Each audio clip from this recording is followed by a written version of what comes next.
La Bible nous dit, dans le psaume 50, Père Céleste, je prie qu'on puisse comprendre ta parole et la mettre en pratique au nom de Jésus. Amen.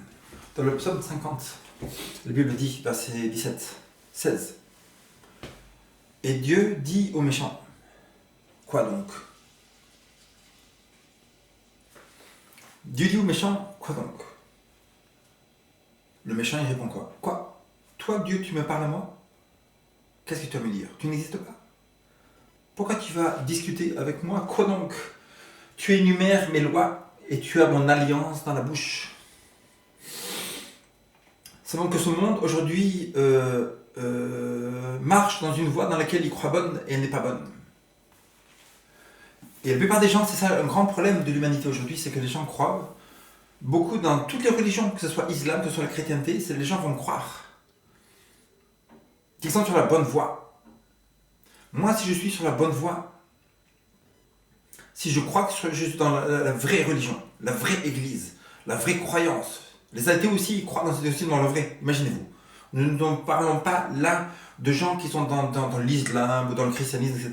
Nous parlons ici de gens qui sont dans l'athéisme. Les gens qui sont athées, ils croient qu'ils sont dans la vraie croyance. Vous parlez à un athée dans la rue, il dit « nous sommes dans le vrai ». Donc au fond de leur cœur, en fait, ils sont dans une religion, ils sont dans un dogme, ils ont des gourous, etc. Ils croient dans leur dogme à eux. Parce qu'en fait, s'ils n'avaient pas eu cet athéisme à l'école, ils auraient cru dans l'islam ou dans la chrétienté, etc. N'est-ce pas? Ça veut dire que le fait qu'ils ont écouté cette doctrine pendant des années à l'école a fait en sorte qu'à la fin, ils ont conclu. Donc, nous concluons que cet athéisme est la vérité. Il faut savoir en fait que le problème c'est que quand on étudie quelque chose, quand on voit si c'est vrai ou c'est pas vrai, n'est-ce pas, quand un juge, il va écouter les deux personnes pour savoir qui a raison. La plupart des gens dans l'athéisme, la plupart des gens dans l'islam, la plupart des gens dans la chrétienté, en fait, on voit qu'ils ne croient pas en Dieu, vraiment. Parce que beaucoup dans les gens dans l'islam, beaucoup de gens dans le christianisme, en fait, ils vont croire dans quelque chose, ils vont même pas étudier pour voir si c'est vrai. Donc au fond, dans le cœur, si vraiment ils croyaient dans la fin du monde, si vraiment ils croyaient que Jésus allait revenir, si vraiment ils croyaient qu'il y a un jugement à venir, si vraiment ils croyaient qu'il y a le bien et le mal, etc. Vraiment, et si vraiment ils savent qu'ils ont un paradis à gagner et un enfer à ne pas à éviter, donc ils étudieraient pour savoir si c'est vrai ou pas. Parce qu'au fond, s'ils ne croient pas dans ces genres s'ils disent moi je suis de l'islam ou moi je suis de la chrétienté, etc. Mais ils disent est-ce que tu as étudié? Non, j'ai jamais lu le Coran. Ou les chrétiens ils vont dire non, j'ai jamais lu la Bible. Mais comment tu te dis chrétien et tu n'as jamais lu parce que tu ne sais même pas si c'est vrai ou c'est pas vrai? Ça veut dire qu'au fond de ton cœur, tu es en train de dire que pour toi c'est pas du tout important la vie éternelle. Le bien et le mal c'est pas du tout important. Aimer Dieu ce n'est pas du tout important pour toi. Parce qu'il y a une personne vraiment pour qui c'est important. Une personne qui croit vraiment que dans quelques mois, dans quelques années, la fin du monde arrive, ils vont étudier pour savoir quelle la fin du monde arrive. Disons, si vous avez dans 6 mois, il y a un déluge qui va arriver à Paris qui va détruire toute la ville. Est-ce que vous allez vous préparer à prendre vos affaires et déménager à la campagne ou pas? Oui, parce que vous savez. Maintenant, si on vous dit la fin du monde elle arrive, et vous n'étudiez pas pour savoir si c'est vrai ou c'est pas vrai, vous n'êtes pas du tout intéressé pour savoir si vous êtes dans le vrai ou dans le faux, ça veut dire au fond vous n'avez rien à foutre. Et vous êtes comme des gens qui restent là, ils voient les gouttes tomber, ils disent oh le déluge arrive et ils meurent tous. Parce qu'au fond ils n'ont pas vraiment cru. Et là on parle du christianisme nominal et de l'islam nominal et de l'athéisme nominal. On va passer un petit peu de l'athéisme là. Dans l'athéisme, le grand problème c'est que par exemple, vous allez dans la mairie du Sud, vous allez dans la mairie du Nord, vous allez dans les pays d'islam, etc. Les gens, ils peuvent faire une comparaison. Parce que les gens, ils vont à l'école, ils ont 15 heures de Darwin à l'école, nous avons évolué. Et à la fin de la semaine, ils vont à l'église, ils disent, Jésus, au commencement, Dieu créa les cieux et la terre. Au commencement, Dieu créa les cieux et la terre. La terre était informe et vide. Il y avait des ténèbres à la surface de l'abîme. Et l'Esprit de Dieu se mouvait au-dessus des eaux. On va dans Jean chapitre 1. Au commencement était la parole. La parole était avec Dieu. Et la parole était Dieu. Verset 14. Et la parole était faite chair. Elle habitait parmi nous, pleine de grâce et de vérité. Donc on voit ici que pourquoi dans tous les pays, Brésil, Argentine, Chili, Honduras, Mexique, États-Unis, Colombie, en Afrique, dans les pays islamiques, etc., facilement 80, 90%, 95% des gens, ils ont Darwin, ils ont la Bible, ou ils ont le Coran, ils vont choisir la création, en fin de compte. Pourquoi? Parce qu'ils ont pu faire une comparaison entre les deux. Et quand on fait une comparaison sincère, vraie, pendant des mois, des semaines, où on vraiment examine la vérité, on se rend compte que l'évolution n'est pas une vraie théorie. L'évolution est une invention. C'est enseigné à l'école, mais ce n'est pas du tout la réalité. Donc à la fin, les gens, ils vont croire dans la création. Maintenant, si on va dans les pays en Europe, ou les pays où il n'y a pas d'enseignement coranique, où il n'y a pas d'enseignement biblique, vous allez en Europe ici, la très grande majorité des gens en Allemagne, Hollande, Belgique, etc., ils ne croient que dans le néant, le hasard.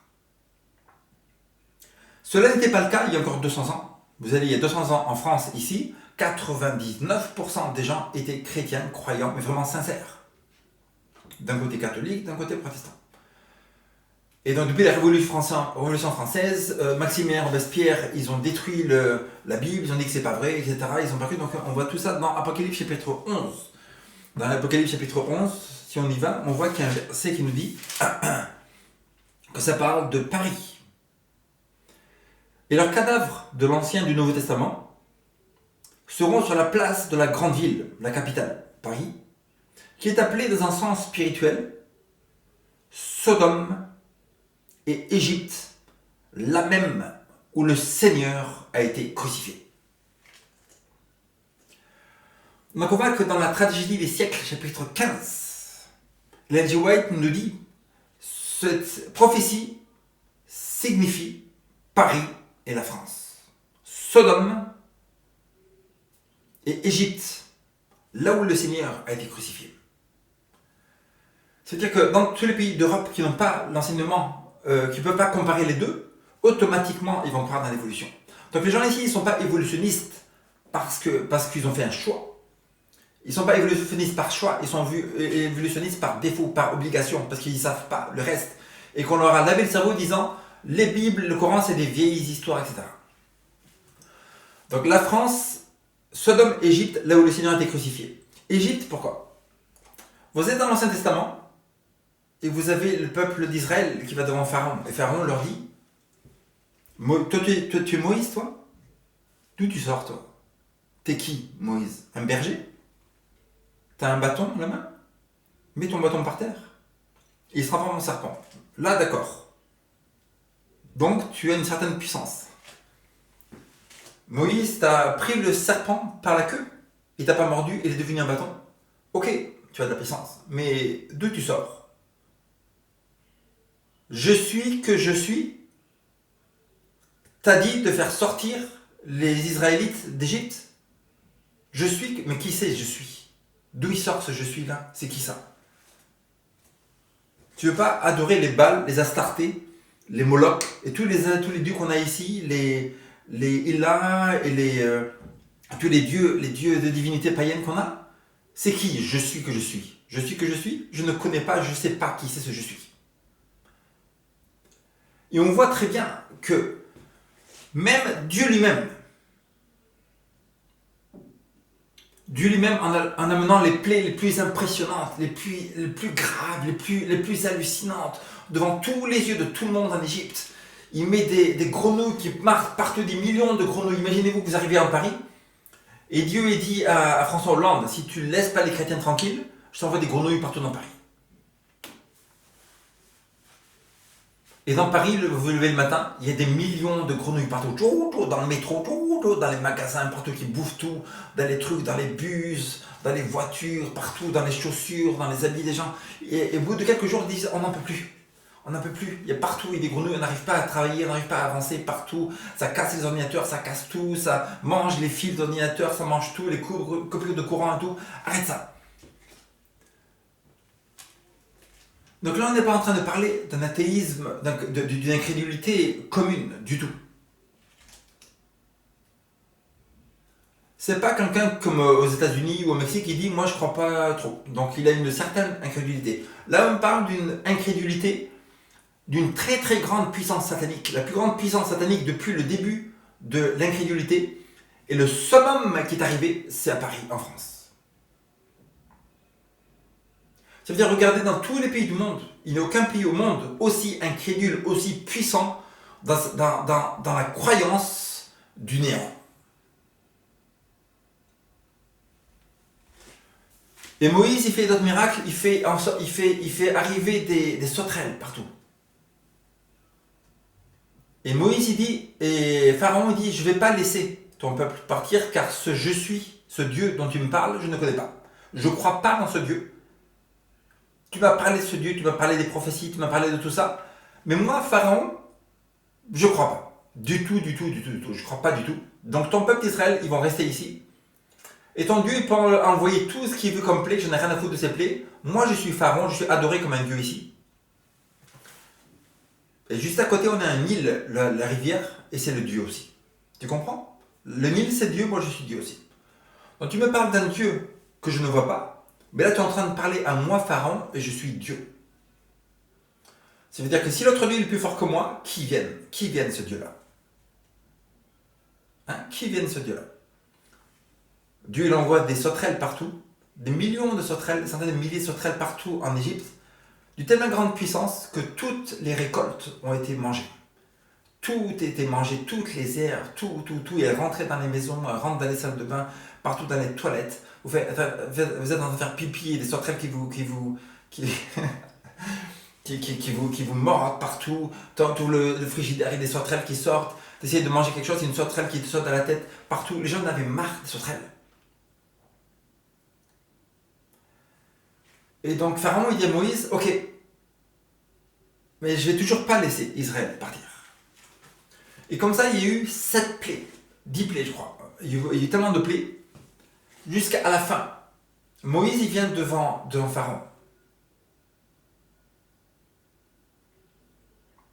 Pharaon lui dit, Moïse, si tu reviens encore une fois me voir, sache que tu ne reviendras plus, parce qu'on va te tuer. Moïse lui parle au nom de Dieu. Il lui dit, sache que les enfants d'Israël qui sont ici en Égypte, mon peuple, si tu ne les laisses pas partir pour adorer dans le désert, demain matin, tous les premiers-nés du pays, tous les enfants, vous avez des enfants qui sont plus vieux que d'autres, n'est-ce pas? Donc tous les enfants les plus vieux, si vous avez 4 enfants, c'est le plus vieux. Si vous avez 2 enfants, c'est le plus vieux. Si vous avez un enfant, c'est lui qui va mourir. Si vous avez 3 enfants, Dieu va tuer le plus grand. Dans chaque famille d'Égypte, et dans ta famille à toi, Pharaon, si tu ne laisses pas partir le peuple d'Israël, demain matin, ton fils aîné, tu vas te lever, il sera mort. Mais pas seulement ton fils, pas seulement les fils de tes cousins, de tes cousines, de tes tantes, de tes oncles, de toute ta famille, ça fait au moins 50 filles, de tous les gens d'Israël, d'Égypte, demain matin, il y aura des centaines de milliers d'enfants qui seront morts. Si Dieu ne laisse pas Israël partir. Pharaon me dit, je ne laisserai pas partir Israël. Donc à la fin, je crois qu'il les a laissés partir Israël, n'est-ce pas? Et le lendemain, en fait, les premiers enfants sont nés. Ça veut dire que, est-ce que Dieu est un Dieu qui rigole? Non. Qu'est-ce qu'on peut apprendre de cette histoire? On peut apprendre que Dieu est extrêmement patient pour l'incrédule. L'incrédule est dans le péché incroyable, le péché à fond. Ça veut dire, le mec, Pharaon, il est idiot. Réfléchissez, non? Imaginez-vous, vous êtes une personne normale, constituée normalement. Et vous avez un mec qui vient devant vous avec un bâton et lui dit, si tu ne laisses pas eux partir, demain tu as beaucoup de problèmes dans ton pays. Tu as des grenouilles qui viennent, tu as des plaies, toute l'eau que tu vas boire, l'eau, ça va se transformer en sang. Tu veux prendre la douche, tu prends une douche, et la douche c'est du rouge, c'est que du sang, que du sang, que du sang, que du sang. Si vous êtes une personne normalement constituée, Moïse, le peuple d'Israël, part tout de suite. Vous prenez l'autoroute A4. Vous prenez la première sortie à gauche. Donc quand tu arrives au feu rouge, en fait, il faut que tu attendes un peu, il y a un péage d'abord, Moïse. Après, vous arrivez en Arabie Saoudite. Direct. Vous avez le mont Sinaï, tout ça, vous allez vous amuser. Tranquille. Vous partez tous les enfants, le bétail, tout ça, les chevaux, les bêtes, les chameaux, les bœufs, les brebis, tous, vous partez tous et vous partez du pays. Voilà, c'est tranquille. Mais le mec, Pharaon, il est tellement idiot qu'il y a toutes sortes de souffrances, de malheurs dans son pays, mais le mec, il est tellement arrogant, tellement arrogant. Imaginez-vous, ça, c'est un truc d'incroyable, c'est du jamais vu quand même. Le mec, il a 10 plaies qui arrivent dans son pays, tout est détruit, tout le peuple, tous les enfants sont détruits, il y a du sang partout, ils n'arrivent plus à boire, rien du tout. Et le mec, toujours, il va dire non, mais c'est moi qui suis Dieu, c'est moi!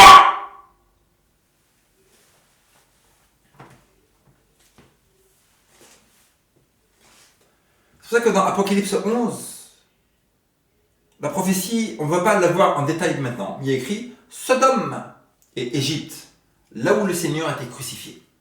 Paris. Donc bien sûr, Jésus n'est pas mort dans Paris. Qu'est-ce que ça veut dire crucifié ici? Ça veut dire que la France a tellement une haine totale contre Jésus-Christ, une haine totale contre la Bible, une haine totale contre la croyance de la création du monde, etc., que même le 24 août 1572, la Seine qui coule normalement là aujourd'hui, elle était rouge de sang. Rouge de sang. Ça veut dire que dans toute la ville, à Paris, le 24 août 1572, les Parisiens se sont levés le matin avec des couteaux, avec des bâtons, avec des hachettes, avec toutes sortes, avec des arquebuses. Ils sont allés partout dans la ville pour tuer, pour détruire, pour couper en deux, pour couper les têtes de tous les protestants qui étaient à Paris.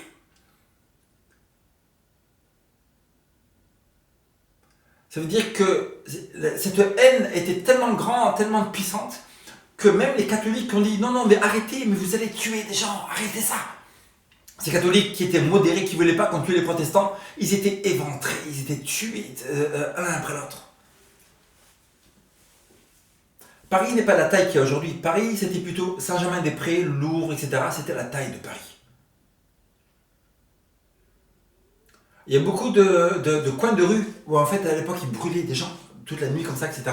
Donc c'est-à-dire qu'ils sont partis partout de Paris. Le 24 août 1972 devant le Louvre, il y a une église qui s'appelle l'église de Saint-Germain-l'Auxerrois. Ne pas confondre avec la mairie du 1er arrondissement qui est juste devant. Il y a à droite cette église. Cette église-là, en 1572, ils ont sonné les cloches à 3h du matin. C'était le signe. Comme quoi tous les catholiques, vous devez sortir, prendre vos bâtons. C'était le signe de la reine-mère Marguerite de Médicis. Comme quoi vous devez sortir et tuer tous les protestants, tous ces zélés pour Jésus-là. Il y a un des plus grands massacres qu'on n'a jamais vu. Partout, il y avait des morts dans Paris. Et donc c'est pas Jésus qui a été crucifié, mais Jésus a été crucifié dans la personne de ses saints. Quand quelqu'un meurt, Jésus s'identifie avec un de ses enfants qui meurt. Quand je parle de ses enfants, je ne parle pas de n'importe qui est né. Les gens qui sont nés ne sont pas tous enfants de Jésus-Christ. Les gens qui sont nés de Jésus-Christ, c'est les enfants, c'est les gens qui suivent la voie de Jésus, qui obéissent à Jésus, qui aiment Jésus. Sodome et Gomorrhe, là où le Seigneur a été crucifié. Sodome, ça veut dire qu'il n'y a aucun respect pour tout le monde, toutes sortes de pratiques sexuelles sont pratiquées à Paris. Donc on a vu dans d'autres vidéos qu'il n'y a rien de mal au sexe. Même au sexe du mariage n'est pas un péché. On voit dans Lévitique 16-18.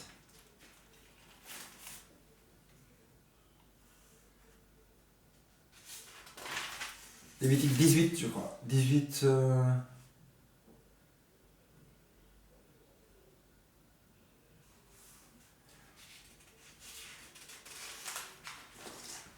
Par exemple, tu ne coucheras point avec un homme comme on couche avec une femme. C'est une abomination. Tu ne coucheras point avec une bête pour te souiller avec elle. La femme ne s'approchera point d'une bête pour se prostituer avec elle. C'est une confusion. Donc il y a plein de versets. Là, le verset, je ne sais plus, c'est 15-18. Je crois que c'est 15-18. Voilà. Quand une femme couche avec un homme, donc c'est pas son mari, ils se laveront et seront impurs jusqu'au soir. Ils se laveront et seront impurs jusqu'au soir. Donc le sexe du mariage est une impureté. Bien sûr que Dieu préfère que la personne soit mariée. Quelqu'un dans la Bible que chaque femme ait son mari et que chaque mari ait sa femme. Donc si vous n'êtes pas marié, la Bible dit aussi qu'il vaut mieux se marier que brûler. Donc bien sûr, ce n'est pas un péché, parce que quand on a des désirs sexuels, ce n'est pas un péché. Quand on a des désirs de manger, c'est normal de manger. Qui c'est qui a donné ces désirs? C'est pas le corps qui a ces désirs-là, c'est Dieu qui a ces désirs. Mais là, on parle que Sodome et Égypte, la France, Sodome et Égypte, où le Seigneur a été crucifié, c'est que là, il y a des excès en France d'une manière incroyable. C'est-à-dire que les gens n'ont même plus le respect de quiconque. Ils vont coucher avec qui, ils vont utiliser les gens à gauche, à droite. Toutes sortes de pratiques homosexuelles, lesbiennes à Paris, c'est incroyable. Donc voilà, Sodome et Égypte. Sodome et Égypte, donc la France donne l'exemple à tout le monde entier. Et maintenant, on est dans une phase où les gens, c'est une phase hypocrite. Les gens, ils ont un manteau de justice, un manteau de faire du bien, etc., parce qu'ils veulent copier les USA, comme Obama, etc. C'est une hypocrisie totale, frères et sœurs. C'est-à-dire que la France était connue comme les gens qui se mettent à poil tout le temps, etc. Il n'y a rien de mal à ça. Maintenant, ils veulent copier les USA, se disant nous sommes indépendants. Non, c'est ou vous copiez les USA en tant que pays, ou alors vous avez votre propre identité. La France n'a pas son propre identité. La France est en train de perdre son identité totalement. Ça veut dire qu'il y a encore 30, 40, 50 ans, il y a des vrais chanteurs qui chantaient, etc. Donc il y avait les vraies identités françaises. Mais déjà, la génération d'aujourd'hui n'a rien à foutre de la France du tout. Ça veut dire qu'il faut dire la vérité. La génération d'aujourd'hui, ça veut dire que ils ne penseraient pas deux fois à détruire tous les châteaux, tous les trucs qu'on fait l'histoire de France. Parce que quand la France avait Dieu, c'était un grand pays. Quand la France quitte Dieu, la France devient rien du tout. La Bible nous dit que le péché est une honte pour toutes les nations. Quand un pays met Dieu en premier, les USA ont mis Dieu en premier. Quand les pèlerins sont arrivés aux USA, il y a écrit dans Apocalypse 13. Puis je vis monter de la terre une autre bête. Elle avait deux cornes semblables à celles d'un agneau et elle parlait comme un dragon. Donc les USA, Dieu a ouvert la terre, la persécution européenne, pour que son pays, son peuple, ces gens qui croient en lui, partent aux USA. Quand ils sont arrivés là-bas, ils ont fait une séparation entre l'Église et l'État. On nous veut que tous les gens qui croient en Dieu croient comme ils veulent. Et l'État américain jamais ne forcera le cœur d'une personne à forcer à croire comme Dieu veut. Donc c'est la liberté totale religieuse qui existait avant, que maintenant c'est de moins en moins, n'est-ce pas?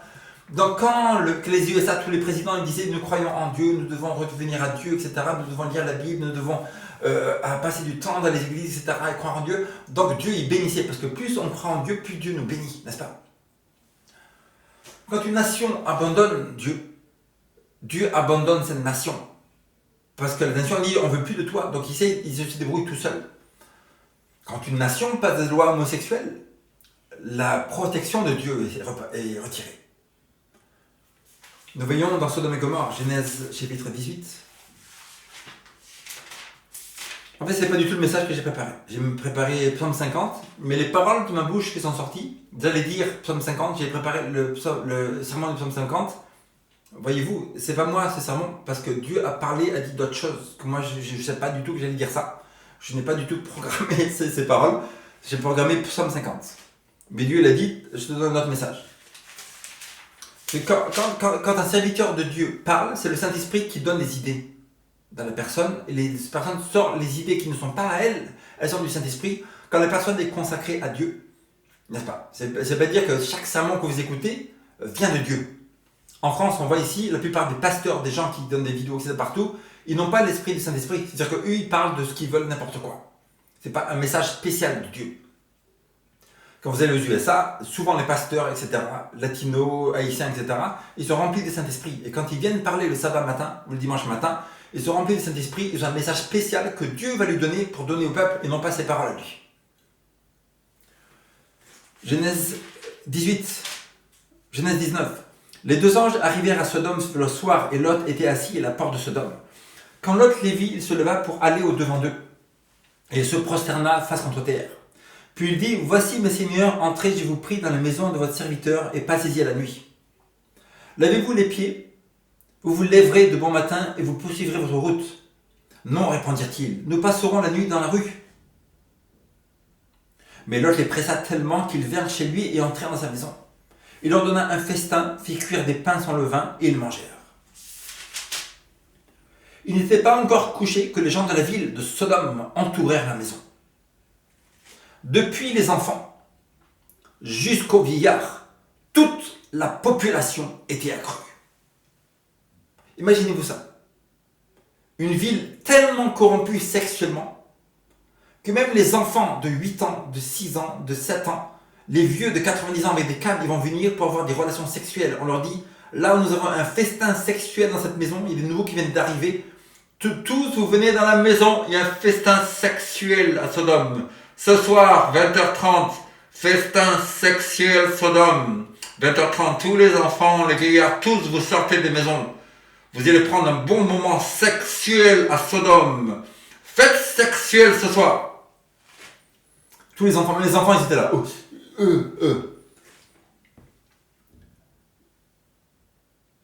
Ils appelèrent Lot et lui dirent, où sont les hommes qui sont entrés chez toi cette nuit? Fais-les sortir vers nous, pour que nous les connaissions. Tous les gens de la ville, ils ont dit, mais Lot, il y a des nouveaux qui sont arrivés dans la ville. Ouvre la porte, mets-les dehors ici. Nous avons vraiment envie de les connaître sexuellement, c'est des hommes. Tu sais très bien que nous avons une pratique homosexuelle à Sodome, on veut les connaître sexuellement. Regardez ce qui s'est passé. Lot sortit vers eux à l'entrée de la maison et ferma la porte derrière lui. Et il dit, mes frères, je vous prie, ne faites pas ce mal. Voici, j'ai 2 filles qui n'ont point connu d'homme. Je vous les amènerai dehors et vous leur ferez ce qu'il vous plaira. Seulement, ne faites rien à ces hommes, puisqu'ils sont venus sous l'ombre de mon toit. La pratique courante, s'il y a des hommes et des femmes dans une maison, on sacrifie les femmes d'abord. C'est la pratique biblique. Ça veut dire que lui, il avait 2 filles qui étaient vierges. Il a dit, tu sais quoi? Vous voulez faire du mal à ces hommes? Je vous mets mes 2 vierges qui sont là, vous faites ce que vous voulez avec elles, mais ne touchez pas ces hommes. C'est moi qui le dis? Non, c'est la parole de Dieu qui le dit. Ils dirent, retire-toi. Ils dirent encore, celui-ci est venu comme un étranger. Et il veut faire le juge. Eh bien, nous te ferons pire qu'à eux. Et en pressant Lot avec violence, ils s'avancèrent pour briser la porte. Ils commencent à prendre la porte. Lot, sors d'ici, on va rentrer là. Les hommes étendirent la main, firent entrer Lot vers eux dans la maison et fermèrent la porte. Ces 2 hommes-là étaient des anges. Avec une puissance surnaturelle, ils ont repoussé toute la foule, ils ont pris Lot dans la maison et fermé la porte. Les hommes étendirent la main, firent entrer Lot vers eux dans la maison et fermèrent la porte. Et ils frappèrent d'aveuglement les gens qui étaient à l'entrée de sa maison, depuis le plus petit jusqu'au plus grand, de sorte qu'ils se donnèrent de la peine pour trouver la porte. Les hommes dirent à Lot, qu'as-tu ici encore? Gendre, fils, fille, et tout ce qui t'appartient dans la ville, fais-les sortir de ce lieu. Car nous allons détruire ce lieu. Parce que le cri contre les habitants est grand devant l'Éternel. L'Éternel nous a envoyés pour les détruire. Là, c'est sérieux, frères et sœurs. C'est tellement pressé le moment que les anges, par miracle, ils mettent tout le monde aveugle. Donc, tout le monde aveugle. Donc, les gens, ils n'arrivent pas à trouver. Ils n'arrivent pas à trouver la porte de Lot. Ils n'arrivent pas à trouver le... Donc, et pendant qu'ils faisaient ça, vite, Lot, il leur dit, les anges, ils disent, c'est quoi? Lot, fais sortir tes filles, tes enfants, tes filles, tes gens, tout ça partout, parce que s'ils restent ici, ils vont tous mourir. Ce qui s'est passé, Lot, c'est que Dieu a regardé ce qui s'est passé ici, il s'est souvenu. Là, on n'est pas en train de dire qu'en fait, que Dieu regarde le mal, il va dire, ah, on fait du mal, je vais punir. Non. Dieu, il examine ce qui se passe, longtemps, il l'examine. Sodome et Gomorrhe, c'était des villes qui, depuis 10 ans, depuis 15 ans, 20 ans, faisaient du mal. Dieu, il a attendu le bon moment. Cette histoire prouve que quand on fait du mal, Dieu ne va pas descendre tout de suite. Cette histoire prouve qu'en fait, que Dieu va attendre. Et au bon moment, comme dans cette histoire, Dieu va envoyer 2 anges dans la ville pour détruire la ville. C'est-à-dire que Dieu est miséricordieux, Dieu est patient. Et tous les jours, Dieu regardez, tiens, ils font homosexualité, tiens, ils vont voler, tiens, ils vont mentir, tiens, ils sont agressifs, tiens, ils sont arrogants, tiens, ils vont faire du mal. Il paraît que dans Sodome et Gomorrhe, les étrangers qui venaient dans Sodome et Gomorrhe, ils lui volaient tout, ils le violaient, etc. Et ils le faisaient dégager de la ville comme ça. Dans Sodome et Gomorrhe, il y avait des fêtes échangistes, où les gens dans la ville étaient obligés de faire de l'échangisme tout le temps. Les fêtes d'échangistes dans la rue, etc. Ce soir, fête échangiste. Ce soir, fête échangiste. Tout le monde, vous devez sortir dans la rue. Quiconque d'entre vous, les familles qui ne sortez pas, ne donnez pas vos femmes, vous allez brûler, on va vous tuer. Sortez les femmes dans la rue aujourd'hui, mettez-les à poil ce soir. Fête échangiste.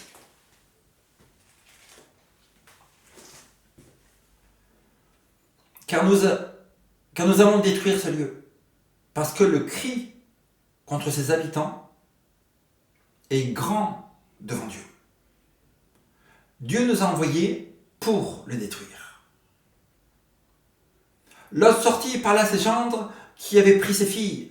Levez-vous, dit-il, sortez de ce lieu, car l'Éternel va détruire la ville.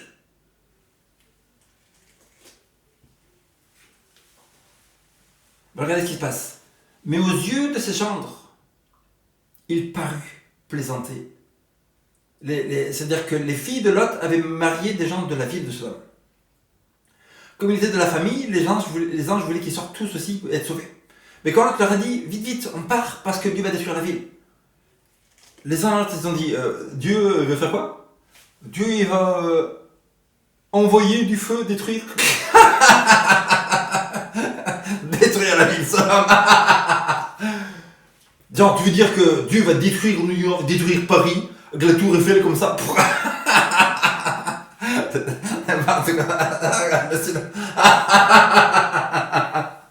Elle est folle.